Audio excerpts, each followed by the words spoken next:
Bonsoir chers téléspectateurs de UDTV. Nous nous retrouvons encore une nouvelle fois dans votre émission Ma Plume. Le contexte est différent.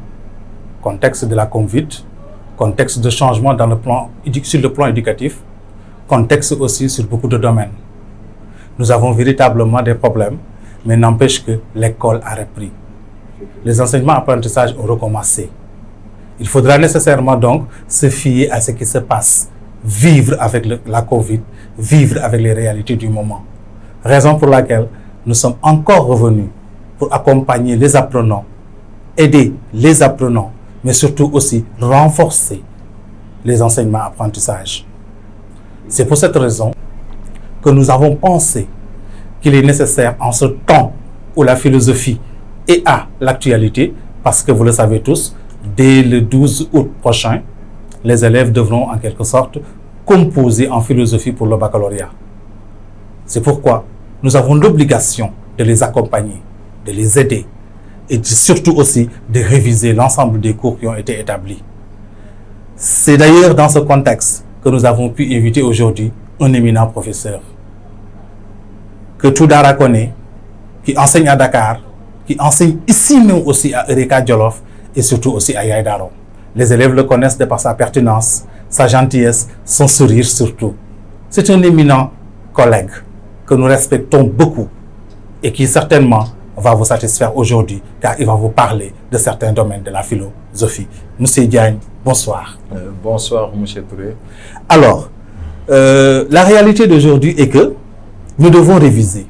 Réviser dans un contexte peut-être un petit peu différent, dans la mesure où le Covid s'est installé au Sénégal, les enseignements avaient arrêté et il faut nécessairement que l'on recommence. Recommencer dans un contexte difficile, après 3 mois de vacances scolaires.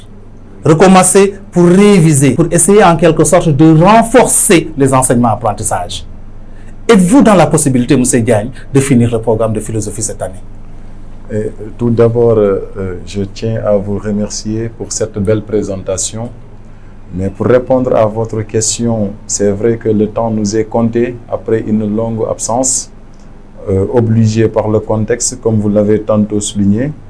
On est obligé de faire avec. Mais je suis toujours optimiste et je pense fort bien qu'on aura l'occasion de terminer le programme, vu que dans chaque partie, il y a des leçons ou un domaine qui a été enlevé, en vue tout simplement de permettre aux professeurs de pouvoir terminer leur programme à temps.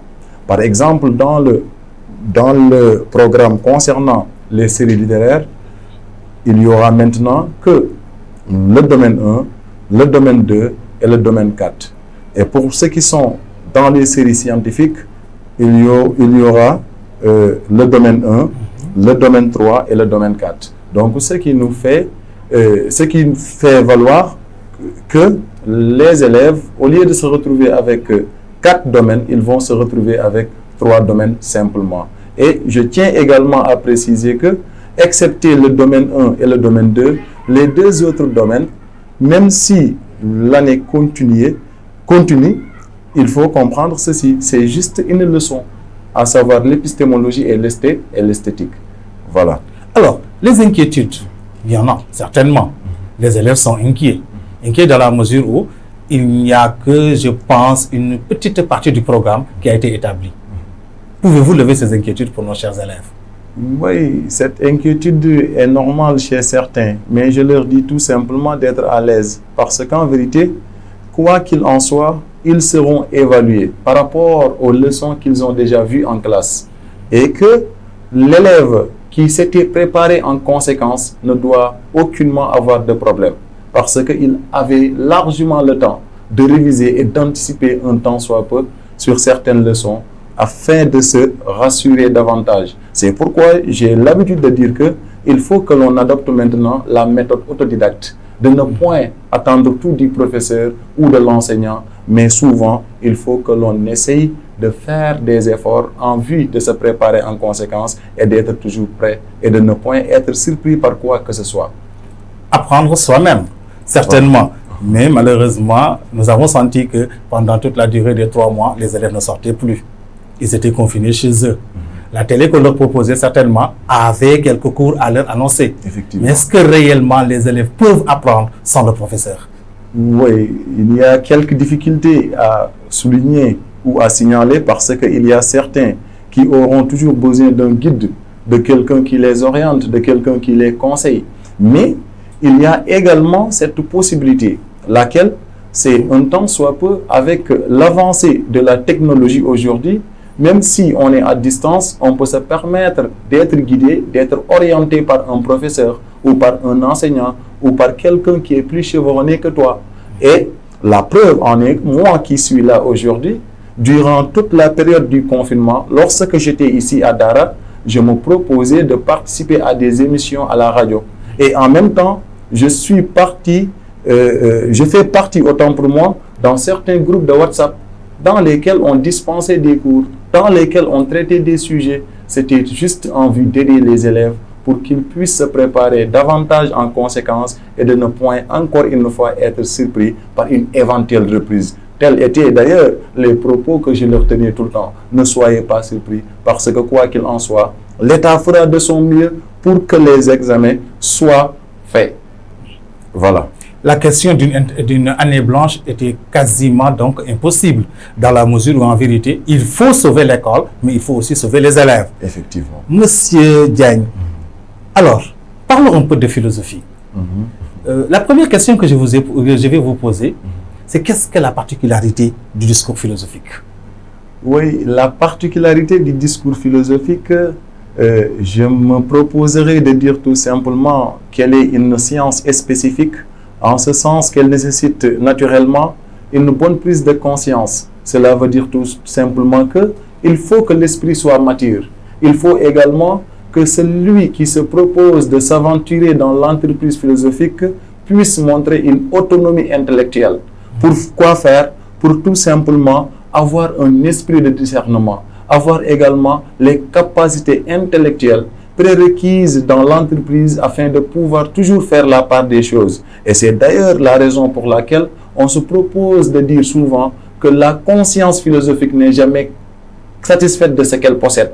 D'où l'importance à devoir toujours s'inquiéter. Et en s'inquiétant, l'esprit philosophique va devoir aller vers la recherche. Mais n'est-ce pas prématuré, s'il vous plaît, n'est-ce pas prématuré de vouloir enseigner la philosophie à un enfant de 17 ans? Non, c'est-à-dire que ça dépend aujourd'hui. Vous savez, à l'époque, si vous vous souvenez bien, l'âge qu'on avait pris pour que tu sois inscrit à l'école était 7 ans. Mais aujourd'hui, vous voyez, avec le préscolaire, il y a de ces enfants qui entrent à l'école élémentaire à l'âge de 6 ans et parfois même 5 ans.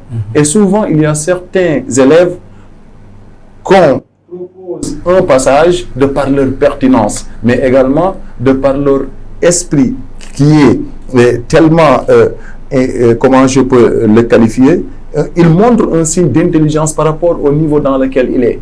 Et on fait des propositions. Maintenant, il se pourrait qu'un élève ne soit pas encore dans les dispositions d'avoir cet âge dont tu évoques tout à l'heure, 17 ans, même à 16 ans peut-être. Rien ne s'y oppose.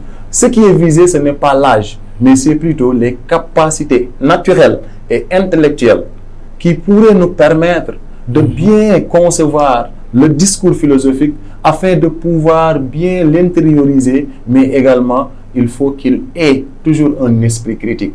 Et cet esprit critique, d'ailleurs, souvent, les gens ont tendance à penser que la philosophie doit être faite qu'en classe de terminale. Mais aujourd'hui, le constat est là. Il y a pas mal d'écoles qui se proposent de faire la philosophie à partir de la classe de première. Ainsi, l'élève est déjà initié. Je peux vous dire que, est-ce que je peux pas vous questionner sur la raison, à savoir que le questionnement philosophique est-il en réalité inné chez l'individu? Est-ce qu'en réalité on peut philosopher dès le bas âge? Est-ce que la philosophie en quelque sorte est un don qui est en nous ou est-ce qu'on doit chercher à le posséder? Oui, vous savez, là également il faut comprendre ceci. Parce qu'en vérité, pour que tu sois philosophe, il faut impérativement que tu sois mature. Parce que c'est à partir de l'âge de la maturité que l'homme peut parvenir à avoir un certain esprit. Lequel? C'est-à-dire que je fais allusion à l'idée selon laquelle certains hommes qui étaient sous l'emprise de la doxa, c'est-à-dire de l'opinion, qui ont été élevés dans des familles respectives, dans des sociétés respectives, ils ont été victimes de préjugés, ils ont été victimes de fausses évidences, ils ont également été victimes de certaines certitudes, que j'aimerais appeler tout simplement des connaissances pré-philosophiques. Pourquoi pré-philosophiques? C'est parce qu'en réalité, lorsqu'on instaurait ces connaissances en nous, nous n'étions pas encore capables de pouvoir discerner ce qui va de soi et ce qui ne va pas de soi, ce qui est juste et ce qui est injuste, ce qui est vrai et ce qui est faux. Maintenant, pour que l'homme puisse être un bon philosophe, entre guillemets, c'est-à-dire pour qu'il s'initie dans l'entreprise, il faut impérativement qu'il soit maintenant conscient de l'ensemble des enjeux qui se jouent autour de lui. Et à partir de ce moment, il se propose maintenant de montrer une autonomie de jugement, mais également, il va devoir se montrer comme un être libre. Et qu'est-ce qui fait de lui un être libre? C'est parce qu'en vérité, la philosophie, non seulement elle est une discipline libre, mais elle est également une discipline libératrice. Très bien. Alors donc forcément, pour philosopher, il faudrait en quelque sorte atteindre une certaine maturité, une certaine prise de conscience des choses. Seulement, nous avons entendu très souvent, parce que vous avez une discipline très spéciale, je pourrais même, entre guillemets, dire bizarre, dans la mesure où on s'inquiète, on a peur de la philosophie. Et d'ailleurs même le verbe inquiéter revient très souvent en philosophie, comme le verbe s'étonner. Mais bizarrement, je n'entends pas les philosophes dire quelque chose, sinon se questionner. Le questionnement philosophique, c'est quoi au juste? Oui, le questionnement philosophique, c'est comme je l'avais très tôt dit. Le philosophe est quelqu'un qui est inquiet sur son sort. Le philosophe est quelqu'un qui est inquiet sur son existence. La conscience philosophique, encore une fois, n'est jamais satisfaite de ce qu'elle possède. Pourquoi? C'est parce qu'en vérité, philosopher, c'est s'étonner. Et c'est à partir de cet étonnement que l'homme peut se proposer, peut-être, de nous aventurer vers d'autres univers dans lesquels on peut se proposer encore une fois, non seulement de se poser des questions, mais de pouvoir les surpasser. Parce qu'en vérité, ce qui est visé ici, c'est l'esprit critique. Et l'esprit critique nous oblige toujours à poser des questions. Mais l'ensemble des questions que l'on se pose, c'est des questions qui permettraient à l'homme de pouvoir, encore une fois, se décharger de certains préjugés. Et que le questionnement serait, en vérité, la nature première de la philosophie. C'est-à-dire, c'est ce qui pourrait justifier d'ailleurs la naissance de la philosophie, en ce sens que, quand on part du contexte de naissance de la philosophie, en commençant avec le passage du mythos au logos, vous voyez nettement qu'au début, les gens se questionnaient. Les gens étaient étonnés, car ils voulaient répondre à la question de l'origine du cosmos. Mais c'était une prétention mythologique.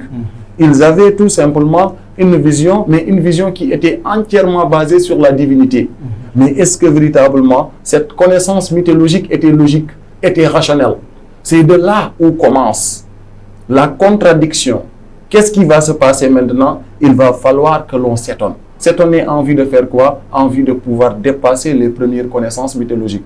Et à partir de ce moment, il y aura un tournant décisif dans l'histoire de la philosophie. Lequel? C'est le miracle grec, qui est le vrai contexte justificatif de la naissance de la philosophie.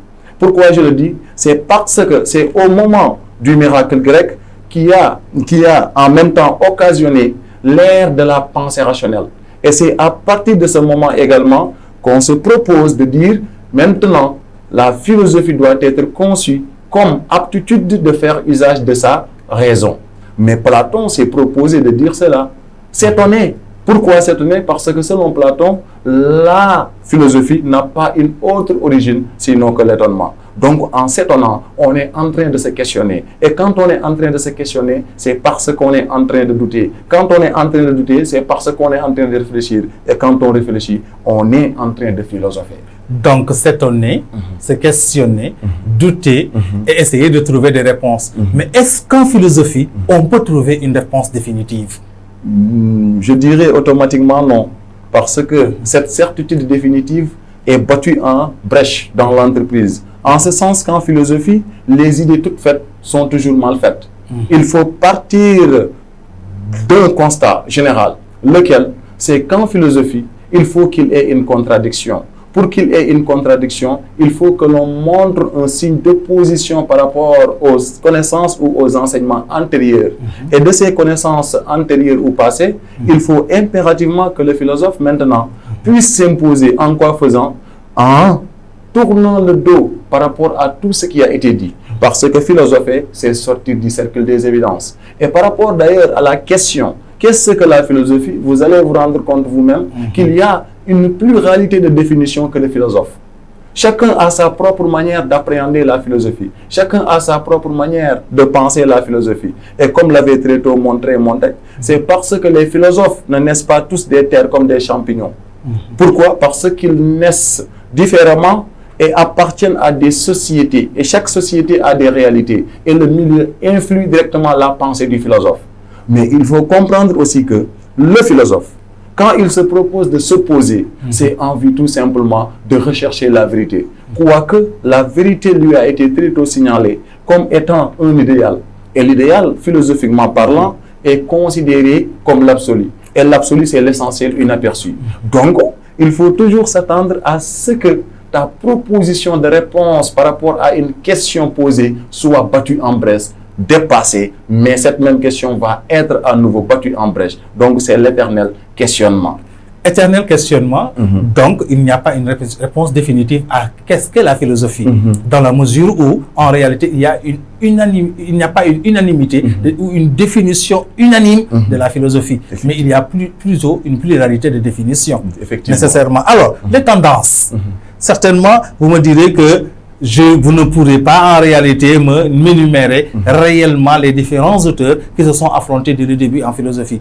Mais il y a des noms qui apparaissent déjà. Socrate, Platon, Aristote. Parlez-nous de s'il vous plaît. Effectivement, parce que vous savez, si on décide, par exemple, de faire le parcours historique de la philosophie, vous allez vous rendre compte vous-même que du mythos au logos, mais également, juste après ça, vous allez vous rendre compte qu'il y aura les présocratiques qui vont se proposer de prendre un principe de pensée, c'est-à-dire un principe sur lequel va reposer leur réflexion.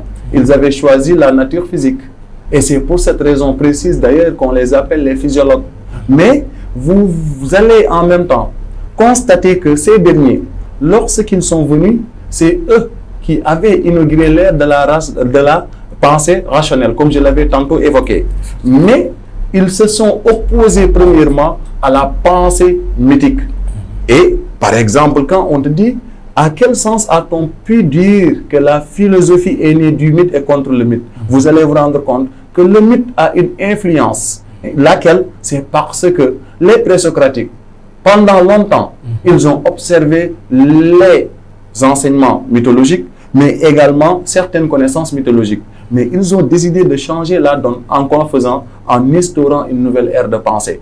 Parmi ces derniers, on peut citer Pythagore de Samos, qui serait l'inventeur même du concept de mot philosophie. Il y a Thalès de Milet, Parménide d'Élée, Héraclite d'Éphèse, parmi tant d'autres. Mais juste après les présocratiques, comme tu l'as tantôt dit, il y aura Socrate, qui serait considéré comme le père ou le pionnier de la philosophie, que je me plais moi-même d'appeler comme le général, à qui nous devons tous ce respect particulier. Parce que si on comprend et que l'on suit en même temps la logique socratique et sa posture dans l'entreprise philosophique, c'est grâce à lui qu'aujourd'hui la philosophie a pu survivre et a eu cette notoriété. Pourquoi? Parce qu'il a sacrifié sa vie au prix de la philosophie. Parce que ce dernier, il instaure en nous des valeurs qui sont fondamentales, comme le fait que l'homme ne doit pas pour autant se laisser emporter par les apparences. L'être humain doit toujours faire la part des choses entre le paraître et l'être. Mais aussi, cet être humain doit aussi essayer un tant soit peu de penser sur son existence afin de la donner un sens. Ainsi, il se propose de dire en substance que ce que nous voyons comme étant des réalités peuvent ne pas être des réalités, mais c'est plutôt le reflet de la réalité ou des apparences. Parce que, en vérité, ce qui fait l'homme, ce n'est pas ses apparences, mais plutôt ses valeurs intrinsèques.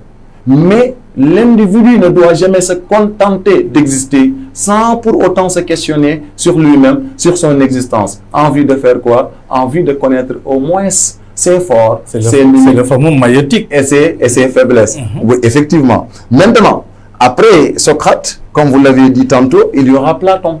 Platon, on dit également souvent que dans les veines de Platon coule le sang de Socrate. Pourquoi? Parce que il fut l'un des disciples de Socrate le plus célèbre. Mais également, il va se proposer de perpétuer la pensée de son maître, en l'occurrence Socrate. En quoi faisant? En continuant d'une manière scrupuleuse l'enseignement socratique, tout en essayant de sauvegarder l'ensemble des enseignements de Socrate. Ainsi, il va se proposer, lui, de faire valoir peut-être une autre philosophie. Tendance entre Socrate et Platon. Et Platon. C'est-à-dire que ici, ce serait tout simplement une relation entre l'élève et le maître. Mais l'opposition que nous allons noter, peut-être on verra cette opposition entre Platon et son disciple Aristote. Très bien. Parce que Aristote également était l'élève de Platon. Mais dans l'académie où Platon enseignait, l'élève dénommé l'intelligent, car il a été choyé, aimé par son maître, à savoir Platon. La première chose qu'il fera, c'est de remettre en question la conception platonicienne des choses. C'est-à-dire, il remet en question les deux mondes, à savoir le monde sensible et le monde intelligible. Parce que Platon avait jugé que le monde sensible est un monde d'apparence, de fausseté, d'imagination. On peut le considérer comme un monde onirique. Mais vous allez vous rendre compte que ce monde-là va être considéré par Aristote comme un monde réel. Pourquoi? Parce qu'il pense que le monde-là peut bel et bien nous permettre d'accéder à la vérité. Mais est-ce que véritablement on peut accéder à la vérité? Et ainsi, il fera ce qu'on appelle un parricide intellectuel. Mais la conclusion que les élèves doivent retenir est qu'en philosophie, il faut se poser pour se poser. Pourquoi? Parce que le véritable savoir ne réside pas dans le cahier du maître, mais plutôt dans la pensée de tout un chacun. Et Nietzsche avait très tôt fait remarquer ceci. C'est mal payer son maître que de rester éternellement son élève. Effectivement. Alors, je sens une certaine subjectivité là-dedans. Parce qu'en vérité, s'il y a opposition, est-ce que réellement on peut accéder à une vérité unanime ou unilatérale sur la philosophie? Ce qui serait la mort de la philosophie. Parce que ce qui donne sens à la philosophie, c'est l'impossibilité d'accéder à la vérité. Mais également, qu'est-ce qui justifie cette impossibilité? Et pourquoi également le philosophe s'évertue, s'efforce de rechercher la vérité? Dès le départ, il est conscient que la vérité qu'il cherche, il ne peut pas l'obtenir. Ce qui est attendu ici, c'est l'effort que le philosophe donne en vue de rechercher la vérité. À partir de ces efforts, on peut en dénoter certains signes qui peuvent être relatifs aux considérations philosophiques ou aux principes philosophiques. Parce que pour dire non, il faut que vous soyez outillé d'un esprit critique. Et qu'en vérité, comme le disait Pierre Fougerolas, le philosophe doit savoir qu'il a pour mission de poser des questions et non d'en apporter des solutions. Donc, le philosophe a été très tôt averti. Alors, il y a je vous coupe un peu, il y a une idée qui me vient à l'esprit et que j'ai lu quelque part. Un grand philosophe, Jules Lachelier, professeur à Toulouse, dans son premier cours en philosophie, on lui avait posé la question, qu'est-ce que la philosophie? La réponse qu'il a donnée m'a surpris. Il dit que je ne sais pas, répond-il à ses élèves. Mais comment peut-on prétendre philosopher et ne pas pouvoir définir ou répondre même, ou en quelque sorte répondre même à cette question qui est qu'est-ce que la philosophie? Vous savez, comme Socrate, très tôt, il a fait une prise de conscience de son ignorance. Avec sa célèbre et fameuse citation, « Tout ce que je sais, c'est que je ne sais rien ». C'est à partir de ce moment que l'on prétend, un temps soit peu, rechercher le savoir. Pourquoi? Parce que celui qui ne manque de rien n'a point besoin de rechercher quoi que ce soit. Et Jules Lachelier se refuse de répondre à la question « Qu'est-ce que la philosophie ?» en donnant comme proposition de réponse « Je ne sais pas », c'était en vue de relancer le débat, mais également c'était en vue de permettre à ses étudiants de faire des recherches et de savoir que la philosophie, comme tu l'as tantôt signalé toi-même, il n'y aura pas de réponse unanime, il n'y a pas de réponse univoque, il y aura toujours une diversité, il y aura toujours une contrariété. Et que le philosophe, étant donné qu'il n'est pas satisfait et qu'il voit toujours partout matière à questionner, il va falloir maintenant qu'il s'oppose à toute forme de connaissance préétablie. Pourquoi? Parce qu'il éprouve un manque. Vu qu'il éprouve un manque, il aimerait combler ce manque qu'il considère comme un vide. Et Platon de dire, en termes clairs, ce que l'on n'a pas, ce que l'on n'est pas, ce dont on manque, voilà les trois objets de l'amour. Donc, une quête perpétuelle. Une quête perpétuelle de la vie. Alors, je rejoins donc Karl Jasper qui disait que philosopher, c'est tout simplement être en route. Une autre question aussi qui a été soulevée par un des élèves et qui me l'a posée et que je voudrais aussi vous faire parvenir. Il dit que Emmanuel Kant déclare il n'y a pas de philosophie qu'on puisse apprendre. On ne peut apprendre qu'à philosopher. Que veut-il dire au juste? Oui, c'est-à-dire que souvent, certains élèves sont sous l'emprise de l'idolâtrie ou bien ils se proposent de prendre certaines personnes comme des références. Mais il faut comprendre que véritablement, la philosophie est une réflexion libre et personnelle. Pourquoi? Il n'y a pas de philosophie que l'on puisse apprendre, mais on apprend à philosopher. Pourquoi doit-on apprendre à philosopher? C'est parce que du moment que l'on se propose d'apprendre à philosopher, en ce moment, on montre une teinture philosophique. Parce que le philosophe est celui qui se propose dès longtemps de montrer encore une fois un signe d'inquiétude. Et ce signe d'inquiétude va devoir lui permettre de ne pas se contenter de ce qu'on lui propose. Il faut maintenant qu'il fasse une analepse, c'est-à-dire retourner en arrière. Et il va falloir maintenant qu'il propose une philosophie qui lui soit personnelle. Et à partir de ce moment, il faut qu'il emprunte des chemins, et de ces chemins, il va peut-être faire valoir des principes et des caractéristiques de l'esprit du philosophe. Et que la philosophie, comme l'a dit très tôt Emmanuel Kant en même temps, je dis autant pour moi, Ludwig Wittgenstein, la philosophie n'est pas une doctrine, mais elle est une méthode. De cette méthode, il faut comprendre, il faut impérativement qu'il y ait des sous-basements sur lesquels on doit se baser pour pouvoir philosopher. Donc Kant a bien raison de dire qu'il n'y a pas de philosophie que l'on puisse apprendre, mais on apprend à philosopher. Effectivement. Alors, de l'étymologie du mot philosophie, qui vient du grec philos, qui signifie aimer, et sophia, je pense bien, qui signifie la sagesse. Alors, qu'est-ce que la sagesse réellement? Est-ce que le philosophe peut être considéré comme étant le sage de la cité? Il faut comprendre également, et c'est très important pour les élèves, c'est-à-dire philéine et sophia, qui signifient respectivement amour de la sagesse. C'est-à-dire la sagesse signifie tout simplement la connaissance, le savoir, la vérité. Mais Pythagore de Samos, qui est considéré comme l'inventeur du concept de mot philosophie, a très tôt refusé le qualificatif de sophos que ses congénères lui attribuaient. Pourquoi? Parce que le sage est celui qui sait tout. Le sage est celui qui ne manque de rien. Et peut-on prétendre connaître tout? Voilà. Le sage est également quelqu'un qui prétend avoir une connaissance encyclopédique, ce qui apparaît automatiquement utopique. Impossible, je dois dire d'ailleurs. Pourquoi impossible? C'est parce qu'en vérité, Pythagore se propose de faire savoir à l'opinion que la philosophie ne se confond pas avec la sagesse. Le philosophe non plus ne se confond pas avec le sage. La philosophie, elle est une quête perpétuelle de la sagesse. Le philosophe, il est un ami ou un amoureux de la sagesse. Donc, le philosophe ne prétend pas être un sage, comme ce que pensent certains, mais plutôt un ami de la sagesse, un amoureux de la connaissance. Et c'est d'ailleurs la raison pour laquelle Karl Jaspers, encore une fois, philosopher, c'est se mettre en route.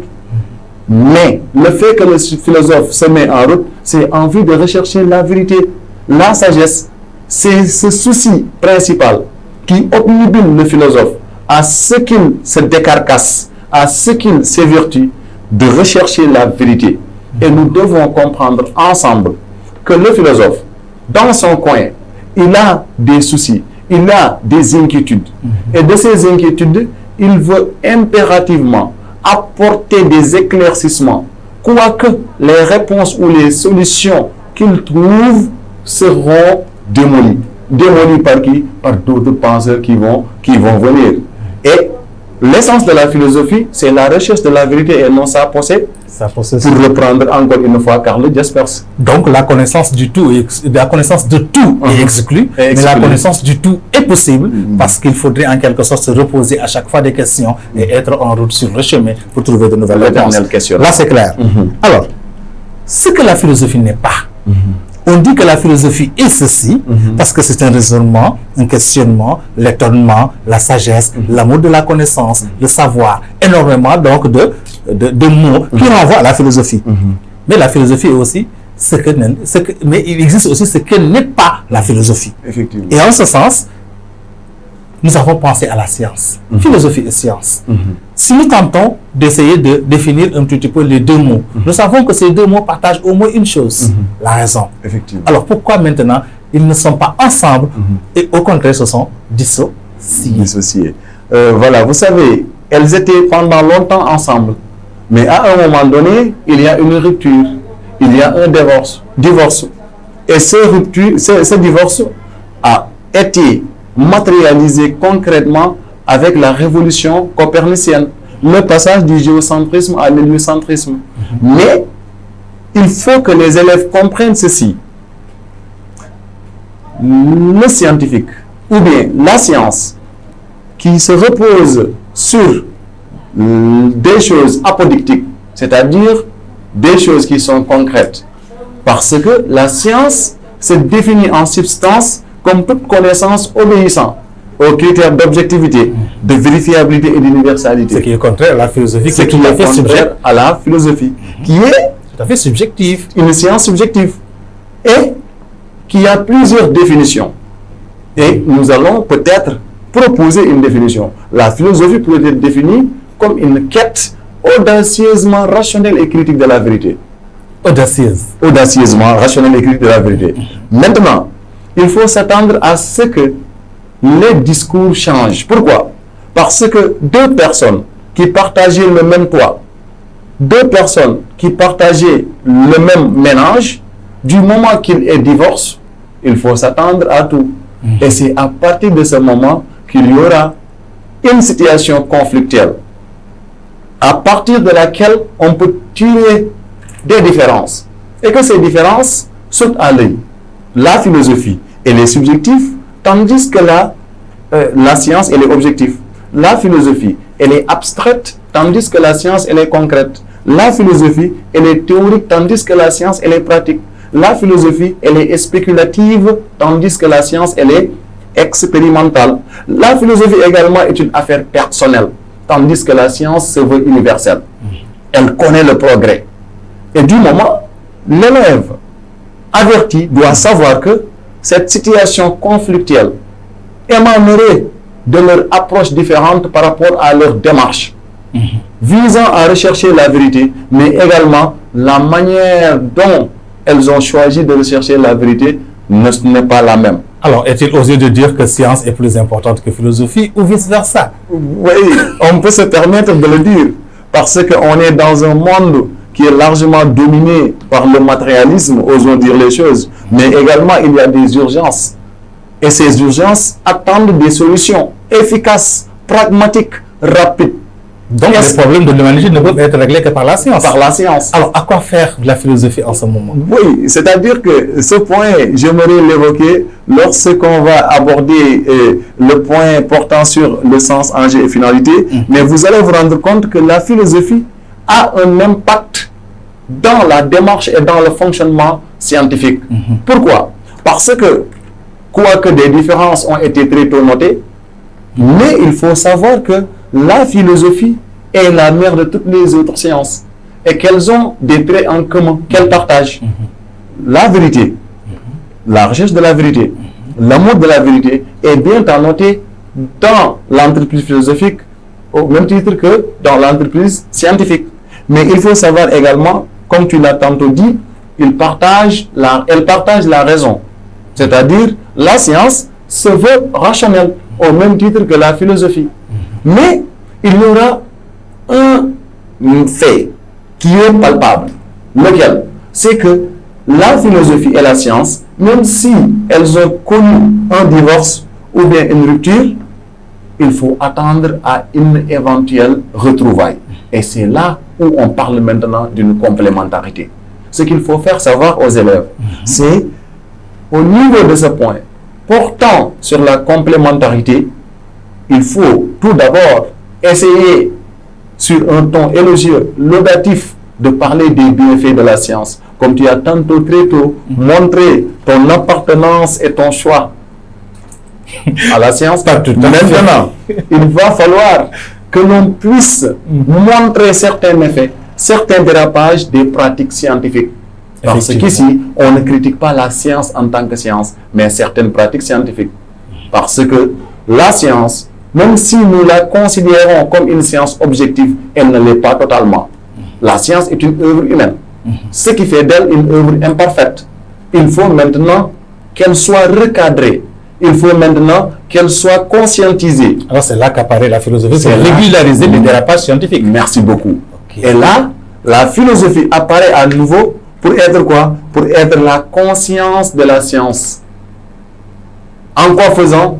En rappelant à la science certaines exigences éthiques et morales dont elle manque. Parce que la science manque ce que appelle Henri Bergson un supplément d'âme. Et ce supplément d'âme peut être apporté par la philosophie, qui s'intéresse plus aux questions axiologiques, aux questions morales, je veux dire, c'est-à-dire axiologiques relatives aux valeurs, à la morale, entre autres. Maintenant, par comment? Parce que la philosophie, comme l'avait très tôt montré François Rabelais, science en conscience n'est que de l'âme. Mais il faut comprendre également que la philosophie, quand elle réapparaît dans la maison de la science, c'est en vue de la conscientiser, en la rappelant également certaines exigences éthiques et morales dont elle manque. Et à partir de ce moment, on peut se proposer de dire que la philosophie est la tutrice à jamais de la science. Pourquoi? Elle a été sa mère et elle restera à jamais sa mère. Et comme le dit Souleymane Bachir Diagne, l'enfant a toujours besoin de sa mère, même si elle est en ménopause. Effectivement. Alors, des noms, des philosophes qui ont parlé un petit peu de science et de philosophie. Gaston Bachelard, par exemple. Ou encore d'autres que vous pouvez nous citer, parce que c'est important aussi pour les élèves de pouvoir aussi citer quelques auteurs. Qui nous proposez-vous en réalité? Répétez la question, s'il vous plaît. Je dis que des noms, vous pouvez nous citer des noms, comme Gaston Bachelard, par exemple, ou encore d'autres philosophes qui se sont intéressés à ce domaine, ou cette opposition, ou même complémentarité, s'il y a complémentarité, s'il y a lien entre philosophie et science. Alors, l'élève devra citer au moins quelques auteurs ou quelques pensées. Qui nous proposez-vous réellement? Effectivement, c'est ce que je tentais tantôt de vous montrer. Parce que en parlant de cette complémentarité, il faut toujours montrer que cette complémentarité ne peut avoir lieu que lorsqu'on constate des dérapages, des méfaits de certaines pratiques scientifiques.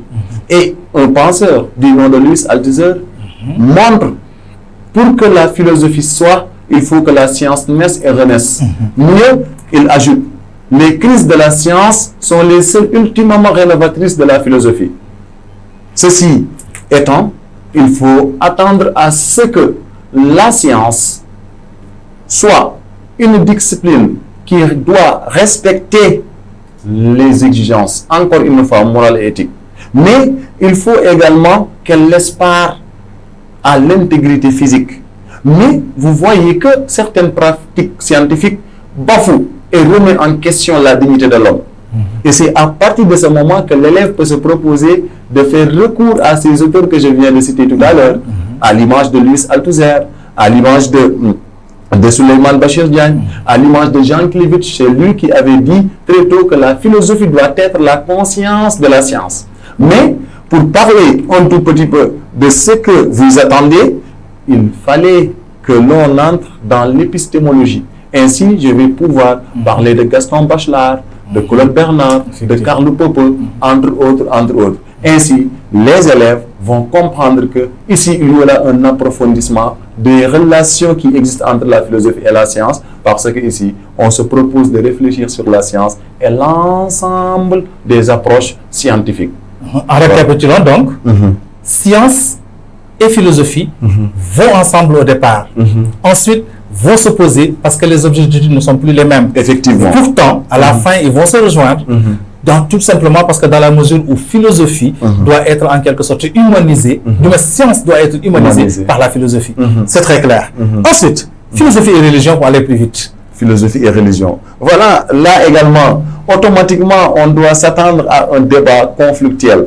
En ce sens que ici, ce qui fait l'objet du débat en philosophie, c'est les rapports qui existent entre la foi et la raison. Mais l'élève doit toujours, quand il a un sujet, ou bien quand il entame une nouvelle leçon, essayer de retenir, mais également de savoir définir les notions clés de la leçon. Ici, c'est la religion et la philosophie. La religion pourrait être définie comme ce qui relie les hommes entre eux, en les reliant individuellement envers un être suprême, en l'occurrence Dieu. Mais ce qui nous intéresse, c'est les relations qui existent entre la foi et la raison. Et la foi se définit comme une croyance ou confiance absolue que l'homme accorde en Dieu. Écoutons bien. En dehors de toute justification rationnelle ou morale, il n'y a point de philosophie. Tandis que la raison, elle, se définit comme une faculté de connaître. Ce qui importe dans la première conception, c'est la croyance, la confiance. Tandis que dans la deuxième conception, ce qui compte, c'est la persévérance, mais également c'est la rationalité. Automatiquement, un débat conflictuel s'installe. Parce que les deux domaines de connaissance ne vont pas ensemble et ils n'ont pas les mêmes principes. Pourquoi? Parce qu'il y a des auteurs qui vont se proposer de montrer l'incompatibilité qui existe entre la foi et la raison. On peut commencer avec Blaise Pascal, qui se propose de faire une classification en nous montrant qu'il y a trois possibilités d'accéder à la connaissance. Il y a ce qu'il appelle les connaissances sensibles. Il y a ce qu'il appelle les connaissances rationnelles. Il y a ce qu'il appelle également les connaissances suprarationnelles. Les connaissances sensibles, comme vous l'entendez, c'est les connaissances auxquelles l'homme peut accéder par le canal de ses organes de sens. Les connaissances rationnelles par le truchement de sa raison. Les connaissances suprarationnelles, c'est le domaine du cœur.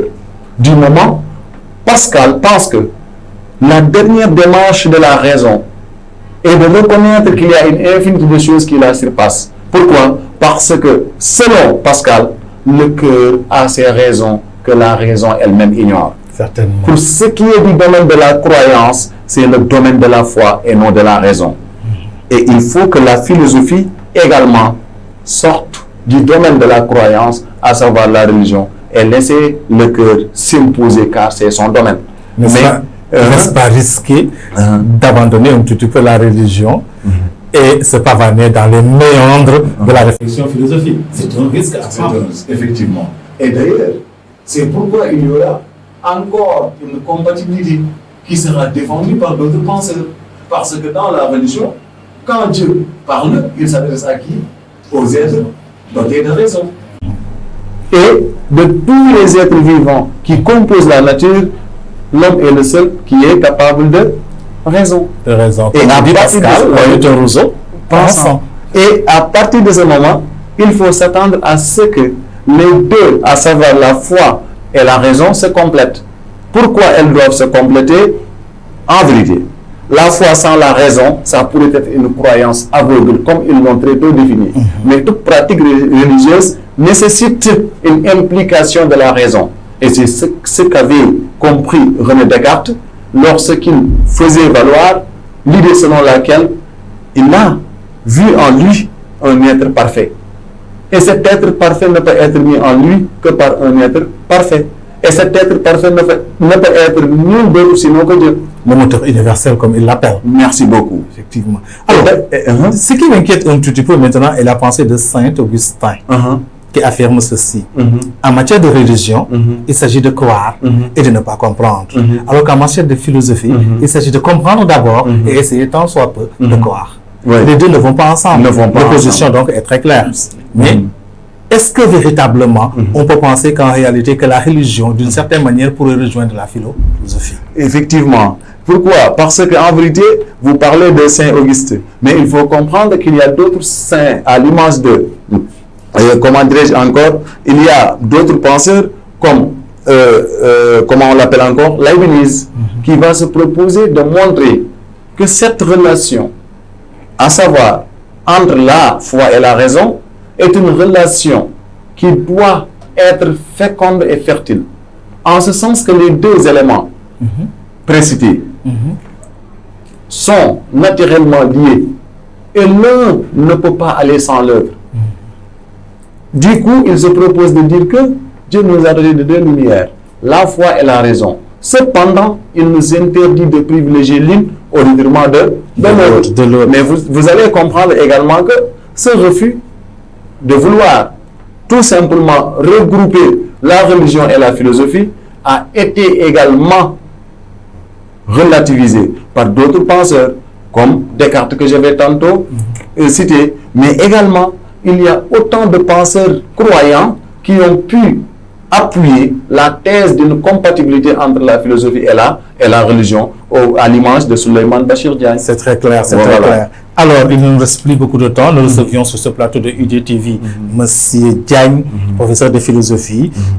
Et certainement aussi, nous avons parlé de l'introduction à la philosophie et de beaucoup de choses.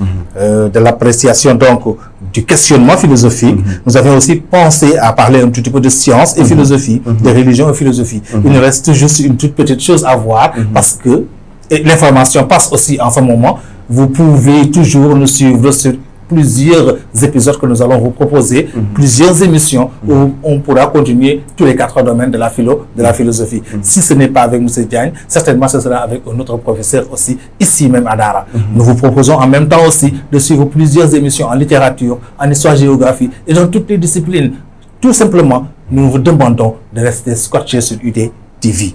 Alors, M. Diagne, pour revenir à vous, et très rapidement, parce qu'il ne reste plus beaucoup de temps, philosophie et mythe. Oui, voilà. Déjà, je pense que cette relation a été très tôt démontrée parce que la mythologie est une forme de connaissance qui s'était proposée de répondre à la question de l'origine du cosmos, d'où vient le cosmos. Parce que ce sont les premières prétentions. C'est-à-dire, ce sont les mythologues qui ont tenté en premier lieu à répondre à cette question. Maintenant, les mythologues, comme je le dis souvent, ils ont influencé les premiers penseurs philosophes. Comme je l'avais évoqué tantôt avec le sujet-là, la philosophie est née du mythe et contre le mythe. Pourquoi? Parce qu'ils ont pendant longtemps observé des enseignements tirés de la mythologie. Mais est-ce que véritablement ces enseignements avaient des fondements philosophiques? Bien au contraire, car le mythe, comme vous le connaissez mieux que moi, je parle sous ton contrôle, le mythe est un récit de faits fabuleux. Et de là, il y a l'idée d'une connaissance illogique. Pourquoi illogique? Parce que non seulement la mythologie reposait sur la divinité, mais certaines connaissances méthodologiques dépassaient largement l'entendement humain. Et de là, il faut comprendre que les mythologues avaient divisé les secteurs et chaque secteur, il y avait un dieu qui y légiférait. Vu qu'il y avait des dieux qui y légiféraient, il y avait une forme de croyance, il y avait une forme de connaissance qui est essentiellement basée sur la divinité et non sur la rationalité. Certainement, on ne peut pas tout dire, on ne peut pas tout s'y mettre dans un même plateau. Donc, est-ce que vous nous permettez de revenir? Ça sera... Nous avons besoin de connaître un petit peu ce que c'est que la liberté, nature et culture, comprendre un petit peu ce que c'est que l'État, l'individu et la société. Ce sont des éléments importants. Alors, promettez ici à vos élèves que vous allez revenir. Ça me fera plaisir de revenir ici sur ce plateau que j'ai beaucoup admiré, franchement. Ils vont peut-être encore une fois me remarquer de par cet effet naturel, à savoir la sueur. Je transpire naturellement, mais bon, c'est pas grave, c'est la nature qui s'impose. Maintenant, je vais vous revenir. Et quand je reviendrai, Inch'Allah, je vais devoir approfondir certains points, mais également on va en profiter pour parler un tout petit peu de la vie sociale dans sa globalité, en parlant de nature et culture, individu et société, travail, langage et communication, État et pouvoir et liberté. En attendant cette prochaine rencontre, que direz-vous à vos élèves pour préparer leur composition? parce que nous sommes en phase de composition bientôt, c'est-à-dire au début même du mois d'août. Que leur direz-vous? Oui, je leur dirais tout simplement d'être prêts, mais également de se préparer en conséquence et de réviser. Parce que ces compositions permettent à l'élève en même temps de se préparer à l'examen. Parce que c'est à quelques jours. Hein. Et quand ils se préparent, ils vont devoir réviser l'ensemble des leçons qu'ils ont déjà vues, mais également, il faut qu'ils apprennent davantage la méthodologie de la dissertation et la méthodologie du commentaire de texte. Parce que même si on maîtrise ou on apprend les leçons, sans pour autant que l'on maîtrise les méthodologies, c'est toujours un problème. L'outil ou l'arme de l'élève pour traiter à bon escient un sujet de philosophie, c'est véritablement la maîtrise de la méthodologie de la dissertation et du commentaire de texte. Mais je tiens à préciser également que cette maîtrise ne saurait être chose faite que lorsque la langue française également est maîtrisée. L'ensemble de ce que je viens de dire, je précise encore une fois, ce n'est qu'une condition sine qua non. Il va falloir qu'il s'exerce davantage et qu'il se propose en même temps de s'auto-évaluer, d'utiliser la méthode autodidactique encore une fois pour être à l'aise et de ne point être victime d'une surprise. Voilà, chers téléspectateurs, chers élèves surtout, vous avez entendu. Alors, M. Diagne vous propose d'être encore plus affûté, plus sérieux dans le cours et plus encore assidu aussi au cours que vous allez pouvoir faire. Nécessairement maintenant, nous ne pourrions finir sans pour autant vous rappeler les gestes barrières. Chers élèves, la Covid est une réalité et vous le constatez. Paix et repos à nos chers disparus. Faisons attention et concentrons-nous. La vie n'est pas terminée. La vie vient pour moi au moins de commencer parce que c'est une nouvelle vie. Il faut qu'on comprenne en réalité qu'il faut vivre avec le virus. Et comme on doit vivre avec le virus, il faut qu'on respecte les méthodes barrières. Soyez vigilants, soyez sérieux, soyez concentrés et surtout aussi nous vous promettons de revenir bientôt, soit en histoire-géographie, soit en philosophie, soit en français, soit dans toute autre discipline. Chers téléspectateurs,